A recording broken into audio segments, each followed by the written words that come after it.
نحمده ونصلي على رسوله الكريم اما بعد فاعوذ باللہ من الشیطان الرجیم بسم اللہ الرحمن الرحیم۔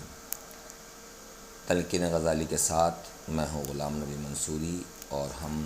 آج گفتگو کا آغاز کر رہے ہیں معاتبہ یعنی توبیخ نفس۔ یہ جاننا ضروری ہے کہ اس نفس کو کچھ اس طرح سے تخلیق کیا گیا ہے کہ خیر و نیکی سے تو دوری چاہتا ہے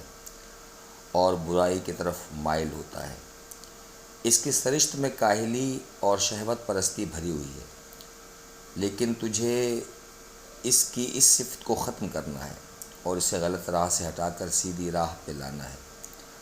اور اس کے لیے سختی سے کام لینا ہوگا، اور کبھی نرمی اور ملائمت سے، کبھی قول و فعل سے اس کی رہنمائی اور نگرانی کا فریضہ انجام دینا ہوگا،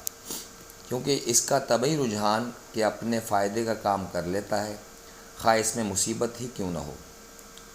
اور تکمیل ارادہ کے لیے ہر سختی سہ لیتا ہے، لیکن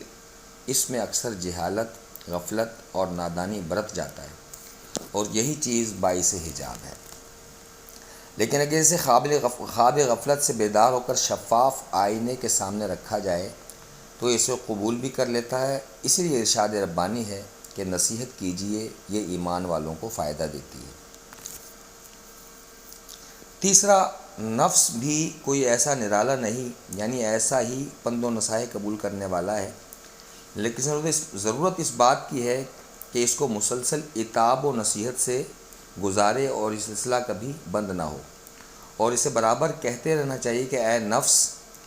دانائی اور ہوشیاری کے دعوے تو بہت کرتا ہے، اگر کوئی احمق بھی کہے تو چراغ پا ہو جاتا ہے، جبکہ فی الحقیقت تو بہت بڑا احمق ہے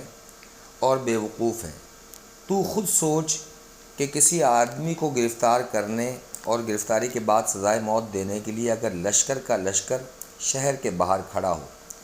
لیکن وہ مزے سے لہو و لعب میں مشغول ہو، تو اس سے زیادہ کوئی احمق ہے؟ کیا اس سے بھی زیادہ احمق وہ شخص نہیں کہ مردوں کا لشکر جس کے باب زندگی کے سر پر ڈیرا ڈالے ہو اور کوچ کے لیے صرف اس کا منتظر ہو، اور اعلان کر دے کہ اس وقت تک نہ چلے گا جب تک کہ اس کو ساتھ نہ لے لے گا۔ جنت و دوزخ تیرے لیے بنائے گئے ہیں، کیا معلوم وہ لشکر آج ہی تجھے لے کر چلتا بنے، اور آج نہیں تو کل، کل نہیں تو پرسوں، جانا تو بہرحال ہے ہی۔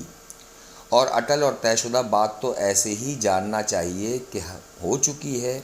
اور یہ تو موت کا معاملہ ہے جس نے اپنی آمد کا وقت مقرر نہیں کیا کہ رات یا دن، جلد یا بدیر، گرمی سردی، کوئی موسم نہیں بتایا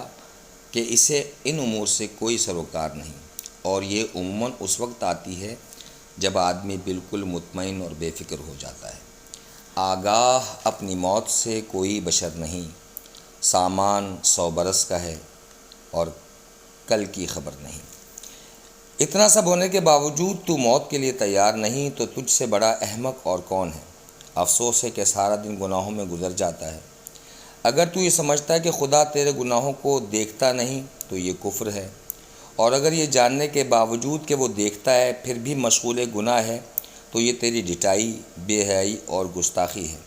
کہ حکم الہی سے بھی ڈرتا نہیں۔ تیرا غلام اگر ذرا تیری حکم عدولی کرے تو کس طرح طیش میں آ جاتا ہے اور ناراض ہوتا ہے، پھر یہ بات کیوں نہیں سمجھ جاتی کہ تو خدا کے قہر و غضب سے کیوں کر بچے گا جو اس قدر مطمئن ہے۔ اگر یہ غلط فہمی کہ حق تعالیٰ کا عذاب برداشت کر لے گا تو ذرا اپنا امتحان تو کر، جلتے ہوئے چراغ پہ انگلی رکھ کر یا شدت دھوپ میں کچھ دیر ٹھہر کر، اور انہیں تو کچھ دیر حمام میں ہی ٹھہر کر اپنی بے چارگی کا اندازہ کر۔ اگر یہ خوش فہمی ہے کہ تیرے لیے کوئی مواخذہ نہ ہوگا اور نہ پکڑ، تو اس کا مطلب یہ ہے کہ وہ 1,24,000 پیغمبر سب جھوٹے تھے تیرے نزدیک، جن کی گواہی قرآن پاک نے دی، گویا تم ان کے وجود سے انکار کر رہے ہو، اور واضح ارشاد خداوندی ہے کہ جو برائی کرے گا وہ اس کی سزا پائے گا، یعنی برا کرے گا تو برا ہی پائے گا۔ آج تک کے لیے اتنا ہی، انشاءاللہ اگلی نشست میں ہم اس سے اگلی گفتگو کریں گے۔ والسلام علیکم ورحمۃ اللہ وبرکاتہ۔